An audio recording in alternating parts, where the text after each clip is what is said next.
சற்றுமுன் வெளியான தகவல் 2 வாரத்தில் தமிழ்நாட்டில் 47 லட்சம் பேருக்கு வங்கி கணக்கில் தரப்படும் ரூபாய் 2000. ஏன் தெரியுமா? அது சொல்ல பார்க்க போறோம். மறக்காம நீங்க லைக் பண்ணிக்கோங்க, சப்ஸ்கிரைப் பண்ணிக்கோங்க, மற்றவர்களுக்கு தெரியப்படுத்த ஷேர் பண்ணுங்க. வீடியோவை முழுமையா கேளுங்க.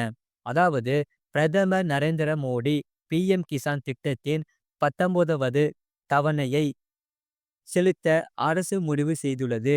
இந்த மாதம் 24ஆம் தேதி இந்த தொகை வழங்கப்பட உள்ளது. தமிழ்நாட்டில் 47 லட்சம் விவசாயிகள் இதன் மூலம் நிதி உதவி பெற உள்ளனர். இந்த மாதத்துக்கான நிதி இந்த வாரம் வழங்கப்பட உள்ளது. யாருக்கெல்லாம் இந்த பணம் வழங்கப்படும் என்பது தொடர்பான விவரங்கள் வெளியாகியுள்ளன. தமிழ்நாட்டில்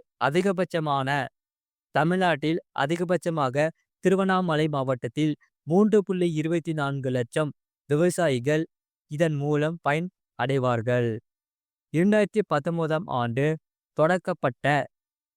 தொடங்கப்பட்ட பிஎம் கிசான் திட்டம் நிலம் வைத்திருக்கும் அனைத்து விவசாயிகளுக்கும் 3 சம தவணைகளில் ஆண்டுக்கு ரூபாய் 6000 நிதி உதவி வழங்குகிறது. நேரடி பயன் பரிமாற்றம் டிபிடி முறையில் நாடு முழுவதும் உள்ள விவசாயிகளின் குடும்பங்களின் வங்கி கணக்குகளுக்கு நேரடியாக நிதி மாற்றப்படுகிறது. ஏற்கனவே கடந்த 2 மாதம் முன் நடந்த நிகழ்ச்சியின் போது கிரிசி சாகி ஒருங்கிணைப்பு திட்டத்தின் கேஎஸ்சிபி கீழ் 30,000க்கும் மேற்பட்ட சுய உதவி குழுக்களில் எஸ்எஸ்ஜி பெண்களுக்கு கிருஷி சாகிஸ் என்ற சான்றிதழ்களையும் பிரதமர் மோடி வழங்கினார். பணம் வழங்கிய மத்திய அரசு, அதாவது மொத்தமாக சுமார் 9.25 கோடி விவசாயிகளின் வங்கி கணக்குகளுக்கு ரூபாய் 20,000 கோடி கொடுக்கப்பட்டு உள்ளது. இத்திட்டத்தின் கீழ் மொத்தமாக ரூபாய் 3.24 லட்சம் கோடி வழங்கப்பட்டுள்ளது. பயன் உள்ள திட்டம். இதன் மூலம் நாடு முழுவதும் உள்ள சுமார் 9.26 கோடி பயனாளிகளுக்கு ரூபாய் 20,000 கோடிக்கும் அதிகமான பணம் வழங்கப்பட உள்ளது. ஏற்கனவே கடந்த ஜூலை மாதம் ரிலீஸ் செய்யப்பட்ட நிதி மூலம் பிஎம் கிசான் திட்டத்தின் கீழ் வழங்கப்பட்ட மொத்த பலன்கள் ரூபாய் 3.4 லட்சம் கோடியாக உயர்ந்து உள்ளது. 2019இல் தொடங்கப்பட்டதில் இருந்து 11 கோடிக்கும் அதிகமான தகுதியுள்ள விவசாயி குடும்பங்களை பணம் சென்றடைந்துள்ளது. யாருக்கெல்லாம் இந்த பணம் வழங்கப்படும் என்பதை எளிதாக சில கிளிக் மூலம் சோதனை செய்ய முடியும். எப்படி சோதனை செய்வது? சொல்ல பார்க்க போறோம். அதாவது இந்த திட்டத்தில் பணம் பெற நீங்கள் ஏற்கனவே இந்த திட்டத்தில் இணைந்திருக்க வேண்டும். இதற்கான திட்ட விண்ணப்பத்தை நிரப்பி அதில் இணைய வேண்டும். அதேபோல் உங்களிடம் வங்கி கணக்கு இருக்க வேண்டும். மேலும் வங்கி கணக்கை கேஒய்சி உடன் சரிபார்த்து இருக்க வேண்டும். அதோடு இல்லாமல் உங்கள் போன் நம்பர் வங்கி கணக்குடன் இணைக்கப்பட்டு இருக்க வேண்டும். சரி, இந்த திட்டம் மூலம் உங்களுக்கு இந்த பணம் கிடைத்திருக்கிறதா என்று பார்க்க பின்வரும் வகையில் சோதனை செய்ய வேண்டும். அதாவது முதலில் அதிகாரப்பூர்வ பிஎம் கிசான் இணையதள பக்கத்தில் லாகின் செய்யவும். அடுத்ததாக லாகின் செய்தவுடன் பெனிஃபிஷரி ஸ்டேட்டஸ் பேஜ் என்ற பக்கம் காட்டும். அந்த பக்கத்திற்கு செல்லவும். அடுத்ததாக அங்கே உள்ள பெனிஃபிஷரி ஸ்டேட்டஸ் என்பதை கிளிக் செய்தால் அடுத்த பேஜ் திறக்கும். அடுத்ததாக நீங்கள் ஏற்கனவே இந்த திட்டத்தில் இருந்தால் உங்கள் லாகின் கணக்கை எடுத்து வைத்துக் கொள்ளவும். அதை பயன்படுத்தி உங்கள் ஆதார் எண் அல்லது அக்கவுண்ட் எண் மூலம் உள்ளே செல்ல முடியும். அடுத்ததாக அந்த பக்கத்தில் கெட் டேட்டா என்பதை தேர்வு செய்து உங்கள் விவரங்களை பார்க்கலாம். நீங்கள் திட்டத்தில் இருக்கிறீர்களா என்பதை சோதனை செய்ய முடியும். அடுத்ததாக இதிலேயே உங்களுக்கு பணம் கொடுக்கப்பட்டு இருக்கிறதா இல்லையா என்பதையும் பார்த்து சோதனை செய்து கொள்ள முடியும். அது மட்டும் இல்லாமல் அடுத்தடுத்து வெளியான 2 அறிவிப்பு தமிழ்நாட்டில் பலருக்கு ஊதிய உயர்வு யாருக்கெல்லாம் பொருந்தும்? அதுதான் பார்க்க போறோம். மறக்காம நீங்க லைக் பண்ணிக்கோங்க, சப்ஸ்கிரைப் பண்ணிக்கோங்க. அதாவது தமிழ்நாட்டில் உள்ள அரசு ஊழியர்கள், கார்ப்பரேஷன் ஊழியர்கள் பலருக்கு அடுத்தடுத்து ஊதிய உயர்வு அறிவிக்கப்பட்டு வருகிறது. கோ ஆப்டெக்ஸ் ஊழியர்களுக்கு தோராயமாக 15% வரை ஊதிய உயர்வு வழங்கப்படும் என்று தமிழ்நாடு அரசு உத்தரவு பிறப்பித்து உள்ளது.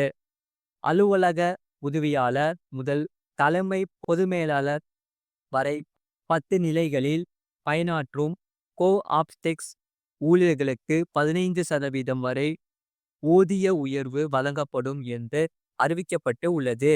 வீட்டு வாடகைப்படி மற்றும் நகர ஈட்டுப்படிவை உயர்த்தியும் தமிழ்நாடு அரசு உத்தரவு பிறப்பித்துள்ளது. இந்த நிலையில் தற்போது தமிழ்நாட்டு வனத்துறையின் கீழ் செயல்படும் வேட்டை தடுப்பு காவலர்களுக்கான ஆன்டி போச்சிங் வாச்சர் மாத ஊதியம் 12,500 இருந்து 15,625 உயர்த்தி அரசாணை வெளியிட்டு உள்ளது. இதன் மூலம் 669 வேட்டை தடுப்பு காவலர்கள் பயனடைவார்கள் என அரசு தரப்பில் தெரிவிக்கப்பட்டுள்ளது.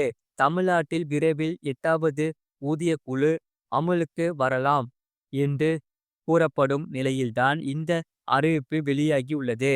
மத்திய அரசு ஊழியர்களுக்கான 8வது ஊதிய குழுவை அங்கீகரித்து மத்திய அரசு அறிவிப்பு வெளியிட்டுள்ளது. பல லட்சம் ஊழியர்கள் இந்த அறிவிப்புக்கான எதிர்பார்த்து காத்திருந்த நிலையில் தற்போது இந்த அறிவிப்பு வெளியாகியுள்ளது.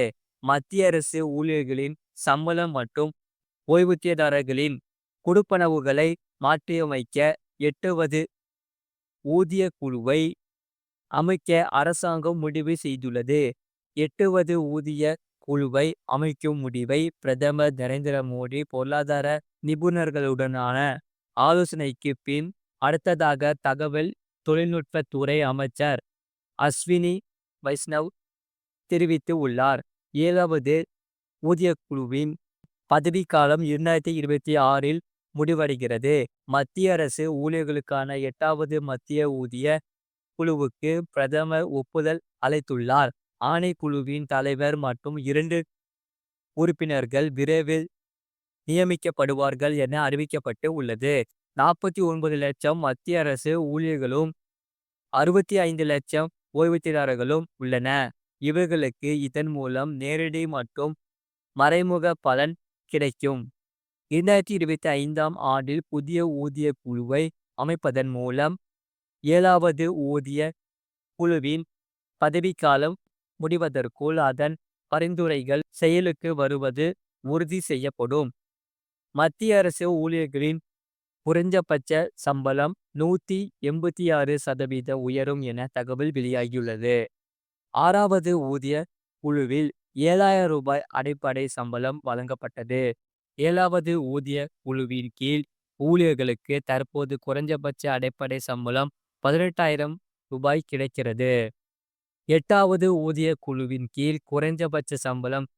இப்படிப்பட்ட நிலையில்தான் 8வது ஊதிய குழுவில் மத்திய அரசு ஊழியர்களின் குறைந்தபட்ச சம்பளம் 186% உயரும் என தகவல் வெளியாகி உள்ளது.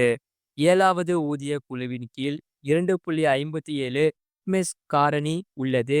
இது 8வது ஊதிய குழுவில் குறைந்தது 2.86 பிட்மெஸ் காரணியாக உயரும் என்று தகவல் வெளியாகியுள்ளது.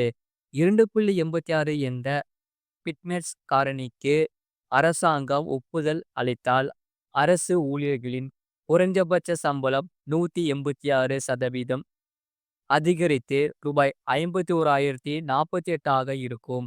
இது தற்போதைய ரூபாய் 18,000 உடன் ஒப்பிடும்போது 186% உயர்வு ஆகும்.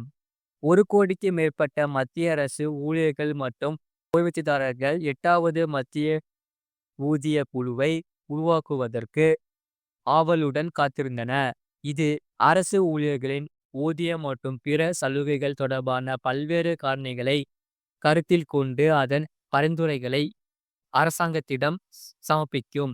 7வது ஊதிய குழு அமுலுக்கு வந்ததில் இருந்து 10 ஆண்டுகள் இடைவெளியுடன் அடுத்த ஊதிய குழுவை 2025 அமல்படுத்த வேண்டும். பொதுவாக 2 வெவ்வேறு ஊதிய கமிஷனர்களை அமல்படுத்துவதற்கு இடையே 10 ஆண்டுகள் இடைவெளியை மத்திய அரசு பின்பற்றுகிறது. ஆனால் அடுத்த ஊதிய குழு அமைக்கும் விவகாரத்தில் மத்திய அரசு இதுவரை வாய் திறக்காமல் இருக்கிறது.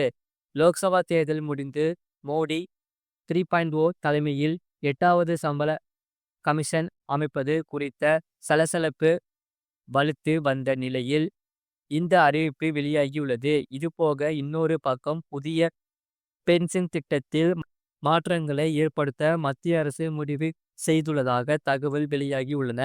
ஊழியர்கள் கடைசியாக வாங்கிய வருமானத்தில் 40 முதல் 45% பென்ஷனாக கிடைக்கும் வகையில் விதிகளை மாற்ற உள்ளன. தற்போது உள்ள புதிய ஓய்வூதிய திட்டத்தின் கீழ் ஊழியர்கள் தங்கள் அடிப்படை சம்பளத்தில் 10% பென்ஷனுக்கு கொடுக்க வேண்டும் மற்றும் அரசாங்கம் 14% பங்களிக்க வேண்டும். இறுதியில் அந்த முதலீட்டு கார்ப்பரேட் சந்தை வருவாயை பொறுத்தது கடைசி கட்ட பென்ஷன் தீர்மானிக்கப்படும். அதுவே பழைய ஓய்வூதிய முறையானது ஒரு பயனாளியின் கடைசி ஊதியத்தில் 50% என்னவோ அந்த அளவிற்கு நிலையான ஓய்வூதியத்திற்கு உத்தரவாதம் அளித்தது.